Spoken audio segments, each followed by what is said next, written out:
Hello guys, welcome to my mini blog. তো guys, আজকে আমি যাচ্ছি খড়গপুর, কারণ খড়গপুরে আমি একটা পার্কে যাব আজকে।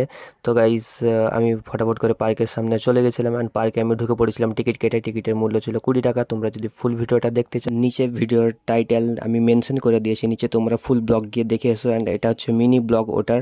তো ফটাফট গিয়ে ফুল ব্লগটা দেখে এসো ওখান থেকে। তো গাইস, দেখতে পাচ্ছ কত সুন্দর এখানে স্ট্যাচুগুলো রয়েছে, ওগুলোর ভিডিও করছিলাম। অ্যান্ড দেখতে পাচ্ছ পার্কটা খুবই বড় অ্যান্ড খুবই সুন্দর। এখানে একটা স্ট্যাচু রয়েছে অ্যান্ড কত ফুল রয়েছে। অ্যান্ড তাছাড়াও এখানে টয় ট্রেন আছে, আমি সবই তোমাদের আপডেটে দেখাচ্ছি। দেখতে পাচ্ছ টয় ট্রেন আছে, আর আমরা টয় ট্রেনে বসেছি অ্যান্ড খুব মজা করেছি। অ্যান্ড গৌতম বুদ্ধের মূর্তি আছে তোমরা দেখতে পাচ্ছ, অ্যান্ড রাজহাঁসও আছে। তো তোমরা ফুল ব্লগে তোমরা যাও, খুব মজা হয়েছে, দেখতে পাবে তোমরা ফুল ব্লগে সব কিছু। তো প্লিজ গিয়ে দেখে এসো। অ্যান্ড দেখতে পাচ্ছ ভিউটা কত সুন্দর। অ্যান্ড টয় ট্রেনে আমরা বসেছিলাম অ্যান্ড টয় ট্রেনটা দেখতে পাচ্ছ।